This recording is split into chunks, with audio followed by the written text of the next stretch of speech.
Los resultados del grupo Euskaltel en el segundo trimestre del año confirman la consolidación del crecimiento iniciado en el primer trimestre. Destaca el crecimiento de altas netas positivas en clientes de red fija, mejorando la tendencia iniciada en los primeros meses del año.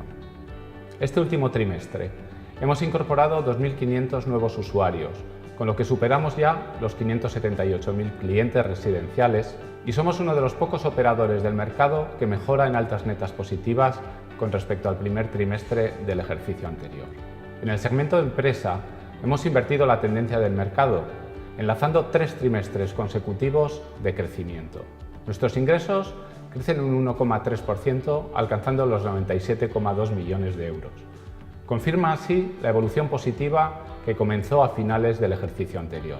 Asimismo, hemos reducido el churn al nivel más bajo de los últimos 18 meses, hasta un 14,9%.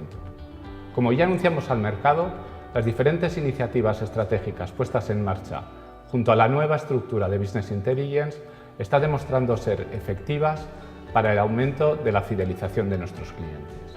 Creo que es importante destacar que este crecimiento se ha producido tanto en nuestros mercados naturales de Euskadi, Galicia y Asturias, como en los nuevos mercados en los que hemos iniciado con éxito nuestro plan de expansión. Esta evolución positiva del negocio se ha visto reflejada en los resultados a través de nuestras 3 marcas, Euskaltel, R y Telecable. Hemos consolidado el crecimiento iniciado en el primer trimestre del año tanto en ingresos como en clientes y en rentabilidad.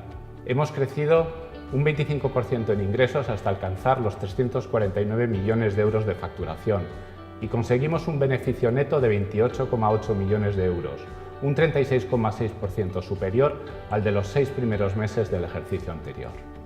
Nuestro resultado operativo, el EBITDA, se sitúa en 169 millones de euros, aumentando un 22,4% con un margen sobre ingresos del 48%.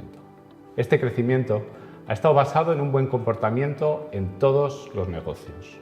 La evolución de la contratación de productos por parte de nuestros clientes es resultado de nuestra estrategia de paquetización y oferta convergente de productos de alto valor añadido. Seguimos alcanzando niveles récord de penetración de productos entre nuestros clientes. Un 85,7% cuentan con banda ancha, un 80% con móvil y el 70,6% con televisión de pago. En resumen, estos resultados muestran que hemos cumplido con los objetivos que nos marcamos para este periodo y con los compromisos anunciados al mercado. Hemos logrado estabilizar y crecer en nuestra base de clientes residenciales, hemos recuperado el crecimiento de los ingresos de empresa y hemos lanzado con éxito nuestro plan de expansión. Nuestro objetivo es seguir manteniendo este impulso en los próximos meses. Continuaremos trabajando para seguir siendo líderes en nuestros mercados tradicionales y para convertirnos en un operador de referencia en las nuevas zonas de expansión. Y lo haremos manteniendo nuestra estrategia, nuestro compromiso y nuestros valores, combinando el crecimiento, la sostenibilidad a largo plazo del proyecto, la generación de valor para nuestros accionistas y la excelencia del servicio a nuestros clientes, que al fin y al cabo constituyen la clave de nuestra gestión.